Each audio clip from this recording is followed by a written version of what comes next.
FA کر لے۔ منیب یہ دل سے چاہتا تھا۔ ماں کی اجازت ملتے ہی وہ دن میں 1 گھنٹہ نازو کو پڑھا دیا کرتا۔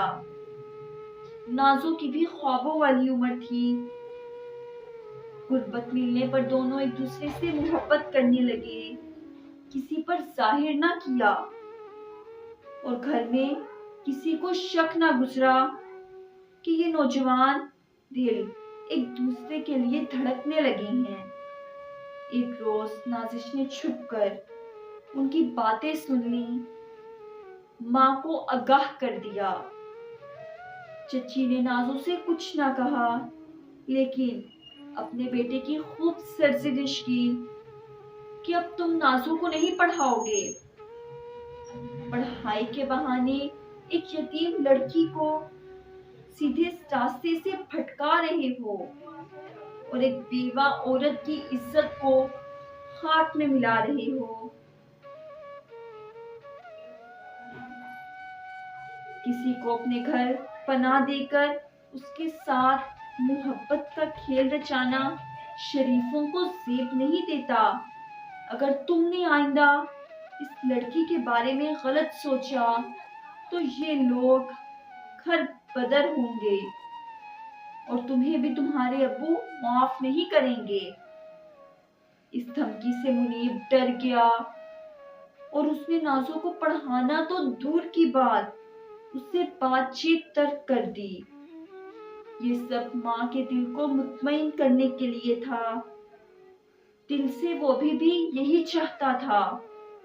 وہ نازو سے سچی محبت کرنے لگا تھا۔ اس کا ارادہ دل لگی کا نہیں، بلکہ اس کے ساتھ شادی کرنے کا تھا۔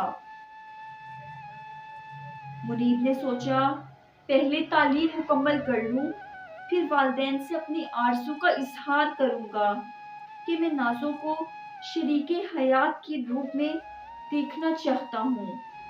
2 سال خاموشی سے گزر گئے۔ نازو نے بھی بہت احتیاط اور تحمل سے کام لیا۔ اس وقت کا انتظار کرتی رہی جب تک منیب تعلیم مکمل کرنے کے بعد اپنے پیروں پر کھڑا ہو جائے۔ البتہ یہ دونوں گھر والوں سے چھپ کر بات کر لیتے تھے۔ نازو مجھے اپنا دوست اور غمگسار سمجھتی تھی، مجھ پہ اعتبار بھی کرتی تھی۔ منیب کے بڑے بھائی نجیب کی شادی ہو گئی اور میں چچا جان کی بہو بن کر ان کے گھر آ گئی۔ اب چچی اکیلی نہ نہیں، شادی کے بعد گھر کی ذمہ داری انہوں نے میرے سپرد کر دی۔ میں نے گھر سنبھال لیا۔ تب انہوں نے نازو کی چھٹی کر دی۔ مالی امداد اب بھی وہ اس کی ماں کو دیتی تھیں، لیکن اپنے گھریلو کاموں سے نازو کو ہٹا دیا کہ بچی جوان ہو گئی ہے، اس کا اپنے گھر میں ہی رہنا بہتر ہے۔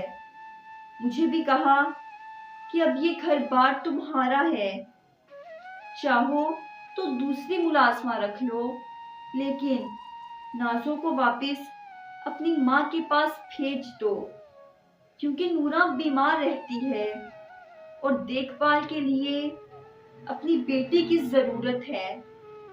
تعلیم مکمل ہو گئی تو منیب کی شادی کی باتیں ہونے لگیں۔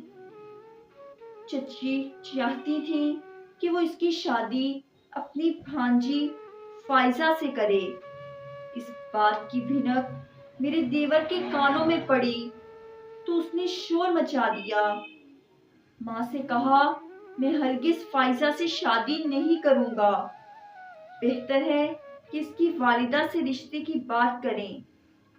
جب چچی نے انکار کیا تو اس نے خودکشی کی دھمکی دی۔ چچا بھی بیٹے کی اس فرمائش پر پریشان تھے۔ لاکھ فون ماں بیٹی کی عزت کرتے تھے، لیکن نازو کو بہو بنانا اپنی توہین سمجھتے تھے۔ جب دیکھا بیٹے نے بغاوت کر دی ہے، نورا سے نازو کا رشتہ مانگنے کے بجائے ان کے پاس کچھ ایسی بات سمجھا دی کہ وہ بیچارے سر جھکا کر رہ گئے۔ ان دنوں منیب بہت جوشیلا جوان تھا۔ ایک دن منیب کو پاس بٹھایا، میری بات غور سے سنو، مجھے تمہاری خوشی عزیز ہے۔ ایک بات مان لو، جب تک تم انجینئر بن کر نہ دکھاؤ گے، نازو کی ماں اپنی بیٹی کا رشتہ نہیں دے گی۔ نازو کا رشتہ لینا ہے تو پڑھنا ہوگا۔ وہ پڑھائی کے لیے باہر چلا گیا اور محنت کرنے لگا۔ جب اسے خط ملا کہ اچانک حادثے میں نازو کا انتقال ہو گیا، یہ صدمہ منیب کے لیے بہت سخت تھا۔ وہ کیا کر سکتا تھا؟ ایسا قدرت کی طرف سے ہوا تھا۔ تعلیم کا آخری سال تھا۔ چچا خود اسلام آباد چلے گئے، اسے تسلی دی، یہاں رہ کر تعلیم مکمل کرو اور پرچے دے کر گھر آنا۔ کچھ تو میرے خاوند اور کچھ چچا اور منیب کے دوستوں نے سہارا دیا۔ ہمت بڑی مشکل سے تعلیم کا آخری سیشن مکمل کروایا اور اس کا شہر میں دل نہ لگا اور وہ بیرون ملک چلا گیا۔ یہاں بھی نازو کا دکھ گھن کی طرح کھاتا تھا اسے۔ منیب نے تعلیم میں محنت کی، کینیڈا میں اچھی نوکری حاصل کی، وہیں کا ہو کر رہ گیا۔ کچھ عرصے تنہائی کے بعد وہیں ایک لڑکی ملی۔ دل کے گھاؤ پر مرہم رکھتے ہوئے اس لڑکی سے شادی کر لی۔ کافی عرصہ گزر گیا۔ ایک دن خیال وطن واپس آیا اور سوچا کہ مجھے وطن واپس جانا چاہیے۔ وہ گھر آ گیا۔ اسے دیکھ کر سب خوش ہو گئے۔ واپس جانے کے دن قریب آنے لگے۔ ایک شاپنگ کے غرض سے صدر جانا پڑا۔ ایک دن اسے نازو دکھائی دی۔ وہ ششدر رہ گیا۔ منیب کی آنکھوں پر یقین نہ آیا، جیسے کوئی بیتا لمحہ خواب بن کر آ گیا ہو۔ وہ سوکھ کر کانٹا ہو چکی تھی۔ پہلی نظر میں پہچان نہیں سکتا تھا۔ اس نے پہچان لیا۔ یہ کیسے نازو ہو سکتی ہے؟ وہ مر چکی تھی۔ اس نے آگے بڑھ کر سوال کیا، کیا تم نازو ہو؟ تم تو مر چکی تھی۔ میرے والدین اور تمہاری ماں نے مجھے یہی بتایا تھا۔ انہوں نے جھوٹ کہا تھا کہ مجھے اور تمہیں جدا کرنے کے لیے یہ ایک سازش تھی۔ تمہارے والدین نہیں چاہتے تھے کہ وہ مجھے اپنے گھر کی بہو بنائیں۔